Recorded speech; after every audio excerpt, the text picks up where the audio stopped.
हाँ हाँ ठीक है, मैं समझ गया। तुम भी अब विपिन के एक स्टूडेंट हो, है ना? मैंने अच्छा गेस किया ना? यहाँ पर करण जैसे ही अपने सामने आरव को देखता है ना, तो उसके साथ में उसको अब कोई भी शौक नहीं लगता। अरे आखिरकार उसको शौक क्यों लगेगा? अब उसको शौक क्यों लगने लगा? क्योंकि उसके सामने एक के बाद में एक कर कर कभी वाणी आ रही है, कभी आकाश आ रहा है, कभी कोई आ रहा है, कोई फलाना ठिकाना, कभी क्या आ रहा है। तो उसके साथ में उसको कुछ हो ही नहीं सकता था। आखिरकार बंदे की पूरी तरह से सड़क चुकी थी, अब हालत खराब थी उसकी। उसके साथ में उस कहता है, ठीक है, मैंने तुम्हारा यहाँ पर इंट्रो जान लिया है कि तुम यहाँ पर विपिन के स्टूडेंट हो, लेकिन तुम मुझे बताओ कि आखिरकार तुम यहाँ पर क्या कर रहे हो? तुम तो एक कॉम्बैक्ट मास्टर हो ना, और तुम्हें ये तो पता ही होगा कि जो तुम्हारा जो कुछ भी है, तुम्हारे कपड़े वपड़े, तुम्हारे लत्ते सूरते, जो भी तुम अंदर से वगैरह पहन रखे हो, वह सभी यहाँ पर मास्टर टीचर पवेलियन का है। क्या तुम वास्तव में यहाँ पर मास्टर टीचर पवेलियन के खिलाफ जाना चाहते हो? अगर तुमने ऐसा कुछ किया तो उसके बाद में तुम्हारे पास में जो कुछ भी है ना, वह सब कुछ वापस ले लिया जाएगा। लेकिन उसकी बात सुनने के बाद में यहाँ पर जो अपना आरव था ना, वह तो आराम से मस्त तरीके से कहता है, अच्छा ऐसी बात है, ले लो, मुझे कोई फर्क नहीं पड़ता, वैसे मुझे फालतू की चीजें नहीं चाहिए थी। और उसके साथ में वह अब नीचे की तरफ जाने लगता है। जिसके बाद वह विपिन के पास में जा ही रहा था कि अचानक से यहाँ पर बीच के अंदर आनंद टपक पड़ता है। अरे भाई, इस बंदे को क्या प्रॉब्लम है? अरे कोई इसको यहाँ पर समझा लो कि अगर इसको यहाँ पर मरना वरना नहीं है ना, तो दूर रहे। ओ तुम, हेलो आरव, तुम यहाँ पर एक कॉम्बैक्ट मास्टर हो, तो इसका मतलब ये नहीं है कि तुम अपना रोब झाड़ो। आखिरकार क्या तुम्हें पता नहीं है कि विपिन ने कितने बड़े बड़े बड़े गुनाह किए हैं? इसके अलावा तुम एक कॉम्बैक्ट मास्टर हो, यानी कि कहने का मतलब साफ साफ तुम एक मास्टर टीचर के लबादे के अंदर हो। क्या तुम वास्तव में यहाँ पर जिस थाली के अंदर खाते हो, उसी थाली के अंदर यहाँ पर छेद करने जा रहे हो? तुम इतने ज्यादा बेशर्म कैसे हो सकते हो? यहाँ पर आनंद ने उससे कहा, हाँ, थाली के अंदर छेद? अरे कितना बड़ा छेद है? तुम लोग वैसे भी यहाँ पर अपनी मर्यादा को पूरी तरह से ताक चुके हो, और उसके बाद में मुझसे कह रहे हो कि थाली में इतना बड़ा छेद है, उतना बड़ा छेद है। जाओ, नहीं मान रहा मैं तुम्हारी बात। लेकिन उसके साथ में यहाँ पर जो आरव था, अब उसका गुस्सा थोड़ा बहुत बढ़ चुका था। आखिरकार कॉम्बैक्ट मास्टर था, कॉम्बैक्ट मास्टर का खून वैसे भी यहाँ पर बहुत ज्यादा खतरनाक होता है। तो उसके साथ में ही ये लो, वहां पर वो अपने भाले को आगे की तरफ फेंक देता है। जल्द ही एक बहुत ज्यादा खतरनाक चीज अब सीधे यहाँ पर उस आनंद को चीर फाड़ करने के लिए उसकी तरफ बढ़ने लगती है। उसकी हालत पूरी तरह से खराब हो चुकी थी। जब आनंद ने अपने सामने आते हुए उस भाले को देखा ना, तो उसके साथ में अब उसको समझ में नहीं आ रहा था कि वह क्या करे। अगले पल जल्दी से वो अपने पास में से तलवार बाहर निकाल लेता है, लेकिन जैसा होना था वैसा ही हुआ। क्योंकि यहाँ पर अगर करण उसकी ताकत को नहीं संभाल पाया, तो उसके साथ में क्या वो संभाल सकता था? ना, ऐसा कुछ भी नहीं हुआ। Boom, bang. अगले पल यहाँ पर उसके मुंह से खून निकलने लगा 2 बार, और एक ही बार के अंदर वो घायल। लेकिन यहाँ पर जो आरव था ना, पीछे हटने वाला बिल्कुल नहीं था। वह जल्दी से अपने भाले को स्विंग करता है और उसके एक दे मारता है चेहरे के ऊपर, जिसके साथ में उसका बेचारा सा प्यारा सा जो हैंडसम सा चेहरा था ना, वो पूरी तरह से यहाँ पर टूट फूट जाता है। चलो छोड़ो, वैसे भी तुम मेरे मुकाबले के नहीं हो, ठीक है, जल्दी से इन्हें संभालो। अगर तुम ये नहीं चाहते ना कि तुम्हारा अभी जो कॉम्बैक्ट मास्टर होल का नया नवयुक्त संतान है वह तुमसे अलग ना हो जाए, तो चलो जल्दी से आगे बढ़ो और इन सभी को संभालो। उसके साथ में यहाँ पर कुछ कॉम्बैक्ट मास्टर्स आगे तरफ बढ़ जाते हैं, क्योंकि अब बार बार यहाँ पर सभी के सभी मास्टर टीचर्स उस आनंद को देखने के बाद में आगे बढ़ चुके थे। आनंद को वो ऐसे दोनों देखना चाह रहे थे, तो वहीं दूसरी तरफ हमारी भी एक सेना थी। तो यहाँ पर आरव ने अपनी सेना को आगे लड़ने के लिए भेज दिया। कुछ ही देर के अंदर सभी मास्टर टीचर्स यहाँ पर जमीन के ऊपर आकर गिर चुके थे, क्योंकि कभी भी यहाँ पर मास्टर टीचर्स हमेशा लड़ाई के अंदर नहीं रहा करते थे। वहाँ पर वह हमेशा लड़ाई से दूर रहा करते थे। क्या तुम सभी यहाँ पर विद्रोह करना चाहते हो? यहाँ पर करण चिल्ला उठता है, क्योंकि बहुत देर से वो अपने आप को रोकने की कोशिश कर रहा था, लेकिन अब ना बाबा ना, अब बहुत देर हो गई थी। आखिरकार वो कैसे यहाँ पर अब खुद को पीछे की तरफ रख सकता था। लेकिन यहाँ पर जो आरव था ना, वो पीछे मुड़ता है और उससे कहता है, क्या विद्रोह और मैं? चलो ठीक है, विद्रोह काफी है। यहाँ पर उसके साथ में ही वह सीधे बढ़ जाता है विपिन की तरफ। जल्द ही वह यहाँ पर विपिन के पास में पहुंचता है और उसके सामने यहाँ पर वो अपने घुटने टेक देता है। टीचर, मैं वापस आ गया, देखिए आपका ये स्टूडेंट आपके पास में वापस लौट आया है। उसके साथ में यहाँ पर विपिन भी उसको देखने के बाद में एक मुस्कान दे देता है। वास्तव में तुम बहुत ज्यादा बड़े हो गए हो शिष्य, मानना पड़ेगा, तुम बहुत ज्यादा पावरफुल भी हो गए हो। विपिन ने जब अपने उस स्टूडेंट आरव को देखा ना, तो उसके साथ में उसकी आंखों के अंदर तो आंसू नहीं रुक रहे थे। उसके हर एक स्टूडेंट यहाँ पर ताकतवर होते हुए आ रहा था, लेकिन वास्तव में यहाँ पर आरव भी एक बहुत ही ज्यादा पावरफुल इंसान बन चुका था। शायद ही यहाँ पर कोई उसका सामना कर सकता था।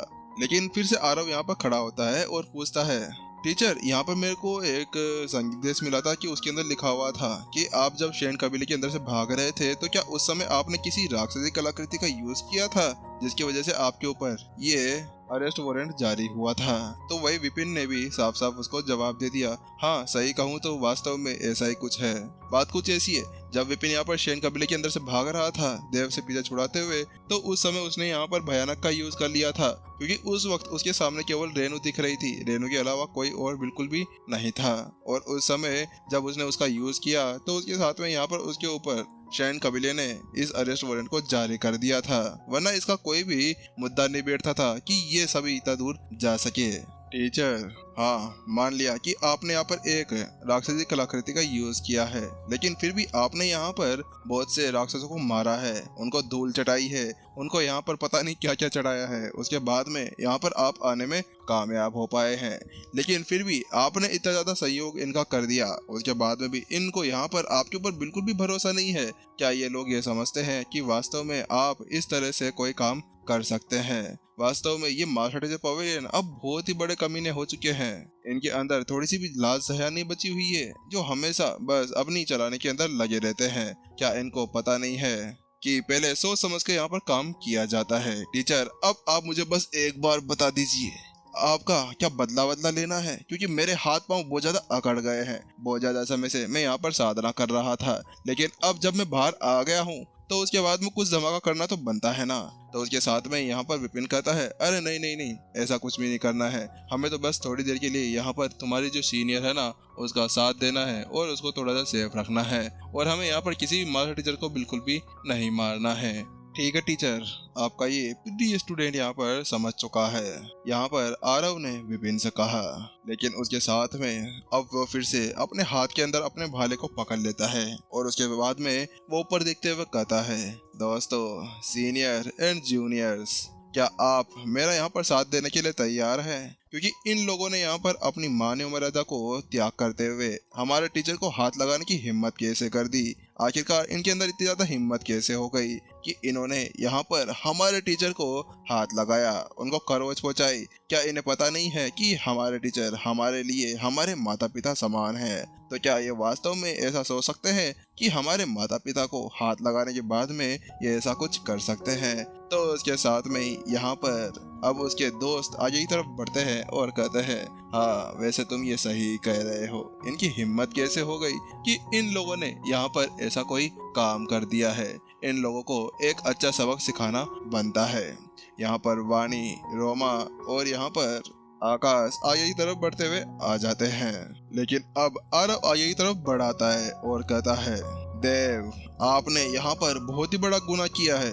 आपने पहले तो यहाँ पर मेरे टीचर को मारने की कोशिश की, उसके बाद में उनके ऊपर यहाँ पर एक अरेस्ट वारंट जारी कर दिया। इसके अलावा यहाँ पर आप उनको मारने का आदेश भी दे रहे हैं। क्या आप यहाँ पर अपनी मौत की दावत मांग रहे हैं? वास्तव में आपने बहुत ही बड़ा गुनाह किया है, बहुत ही बड़ा। इस बार मैं आपको ऐसे भी नहीं छोड़ने वाला, आपको एक अच्छा सबक सिखाना तो बनता ही है। उसके अलावा यहाँ पर मैं आज आरव आपको चैलेंज देने के लिए जा रहा हूँ। बहुत अच्छा, चलो आ जाओ। ये देखते हुए कि कैसे एक बंदा वहाँ पर उसको चैलेंज देने के लिए आगे बढ़ रहा था, जिसकी इतनी हिम्मत नहीं थी कि वो उसके लेवल को यहाँ पर सरपास कर सके। वहाँ पर देव भी खुश हो जाता है और उसके साथ में वो आगे की तरफ बढ़ने लगता है। लेकिन अचानक से, जिससे पहले कि वो आगे बढ़ पाता उससे पहले ही, मैं आ रहा हूँ, बूम। अगले पल यहाँ पर एक मोटी ताजी सी चीज यहाँ पर ऐसा लग रहा था जैसे किसी ने कोई पहाड़ उठाकर उसके सर के ऊपर दे मारा हो। ये क्या है? लेकिन उससे पहले, जिससे पहले यहाँ पर वो कुछ कर पाता, उससे पहले ही एक बहुत ज्यादा खतरनाक चीज उसके सर के ऊपर आकर गिरती है और उसके साथ में यहाँ पर देव जमीन के ऊपर आकर गिर जाता है और वो जमीन में बैठे बैठे हुए कहता है, सीनियर्स एंड जूनियर्स, मेरा स्वागत कीजिए, मैं आ गया हूँ। क्या मैं यहाँ पर थोड़ा बहुत लेट हो गया हूँ? यहाँ पर इसके साथ में ही वह आकृति अपने सामने खड़े हुए सभी से कहती है। वही देव की ऐसी हालत देखने के बाद में सभी ने अपने मुंह पूरी तरह से चौड़े कर लिए। उनको ऐसा लगा जैसे उन्होंने कोई खतरनाक चीज देख ली हो, क्योंकि अभी वह देख पा रहे थे कि देव कैसे यहाँ पर शालीनता से ऊपर खड़ा हुआ था। अगले पल यहाँ पर वह जमीन के अंदर खप हो गया। हाँ हाँ, तो तुम बिल्कुल सही समय पे आए हो। यहाँ पर आरव अपने सर को पकड़ते हुए अपने सामने खड़े हुए उस मोटे से कहता है, वह कोई और नहीं था, वह हमारा मोटू गोलू विक्रम था। बात कुछ ऐसी थी कि जो यहाँ पर विक्रम था वह बहुत ही ऊंची जगह से कूदा था, और यहाँ पर अपनी गति को बनाने के लिए वह यहाँ पर बड़ी तेजी के साथ में आगे की तरफ बढ़ रहा था। ये कुछ ऐसा था जैसे कि एक बड़ा सारा मीटोराइड सीधा स्पेस से नीचे की तरफ आ रहा हो, और उसी तरफ यहाँ पर जो देव था उसका पहले से ध्यान बटा हुआ था। जिससे पहले कि यहाँ पर वो कोई अटैक करने जाता उससे पहले यहाँ पर एंट्री हो गई थी हमारे विक्रम की। लेकिन यहाँ पर जिससे पहले कुछ शुरू हो पाता उससे पहले ही वो वहीं पर ही खत्म हो जाता है। उसके साथ में विक्रम कहता है, मेरे हाथ पांव अकड़ रहे हैं, मुझे खड़े होने दो। उसके साथ में ही वो मोटू सा यहाँ पर अब खड़ा होता है और कहता है, लेकिन अचानक से जैसे पीछे पलट कर देखता है तो ये आप यहाँ पर क्या कर रहे हैं देव। यहाँ पर जैसे विक्रम पीछे की तरफ देखता है ना, और वो पाता है कि उसकी पिछवाड़े के नीचे अभी कोई और नहीं था, देव था। उस देव को देखने के बाद में यहाँ पर उसकी तो पूरी तरह से पिट्टी गोली हो गई थी। वहीं दूसरी तरफ तुम कमीने, यहाँ पर अगले पल उसके मुंह से अंदर से खून निकल आता है, क्योंकि पहले उसको एक खतरनाक झटका लग चुका था, और वहां पर जो विक्रम था ना उसके सर के ऊपर आकर गिर चुका था। उसके बाद में कहता है, तुम यहाँ पर क्या कर रहे हो। अरे जैसे इसको बंदे को कुछ पता ही नहीं है।